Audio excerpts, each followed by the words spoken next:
کہا جاتا ہے کہ جی نبوت جو ہم صوفیہ کی کتابیں پڑھتے ہیں کہ وہ ایک مقام ہے، پیغمبروں کو ملتا ہے، وہ اختصاص کے ساتھ شریعت دے کے ملتا ہے، لیکن ایک دوسرا سلسلہ ہے جس کا آغاز فیضان وجود سے ہوتا ہے۔ انسان کے ہونے سے ہی جس طرح شہد کی مکھی کو اللہ الہام کرتا ہے، اسی طرح یہ مقام جس طرح انبیاء کو ملتا ہے، یہی مقام جو ہے وہ عام آدمی کو بھی ملتا ہے، اور پھر اس میں ترقی پاتے پاتے اقتصادی طور پہ ایکوائرڈ طریقے سے ایک آدمی اس مقربین کی جگہ پہ پہنچ جاتا ہے۔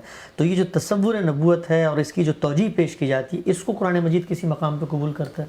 قرآن مجید نہ حدیث نہ صحابہ کرام خود سوچیں کہ یہ جو نبوت عامہ کی تعبیر اختیار کی گئی ہے، یعنی یہ کیوں ضرورت پیش آئی ہے، کیا وجہ ہے؟ وہ تو بڑی سادہ بات تھی جو قرآن میں بیان ہوئی ہے کہ ایک جبلی وحی ہوتی ہے، وہ لفظ کا استعمال ہے، یعنی وحی یا اللہ کی طرف سے رہنمائی یہ جبلی حیثیت سے بھی ہوتی ہے، استراحی طور پر بھی ہوتی ہے۔ یعنی یہ جو ہمارے لیے اللہ تعالیٰ نے علم کے راستے کھولے ہوئے ہیں، وہ مسیحی ہوں، وہ ہندو ہوں، کوئی ہوں، جس وقت انسان اس دنیا پر غور کرتا ہے تو آپ دیکھیں کہ سائنسدانوں کو بھی بعض اوقات ایک چیز سوجھ جاتی ہے۔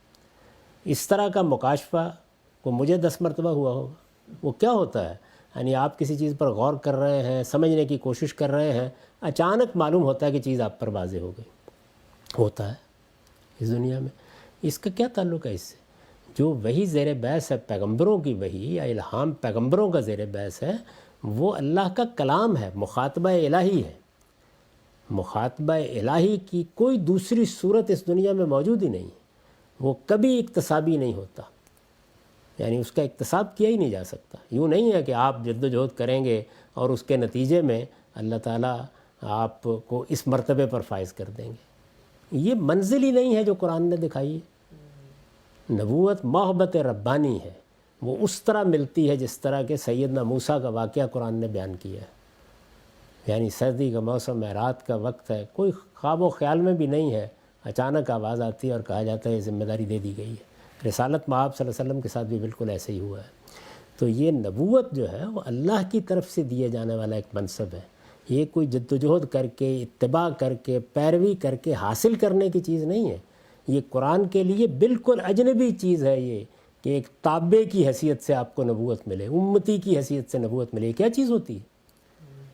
نبوت کا ایک ہی منصب ہے، فرق صرف یہ ہے کہ بعض نبیوں کو نبی کی حیثیت سے بھیجا جاتا ہے اور بعض کو رسالت کا منصب دیا جاتا ہے۔ تو وہاں رسول اور نبی یعنی دونوں کے اندر اللہ کا مخاطبہ ہوتا ہے، اللہ کی وحی ہوتی ہے۔ وہ وحی کلام ہے اللہ تعالیٰ کا، جو شہد کی مکھی کو وحی ہوتی ہے یا اضطراری طور پر انسان کو ہدایت ملتی ہے، جس کو بیان کیا ہدینہ السبیل، جس کو بیان کیا ہدینہ النجدین، وہ کوئی محسوس کلام نہیں ہوتا اللہ تعالیٰ کا۔ وہ امر الہی ہے جو نازل ہوتا ہے، اور اس کو بیان کیا قدر فہدا۔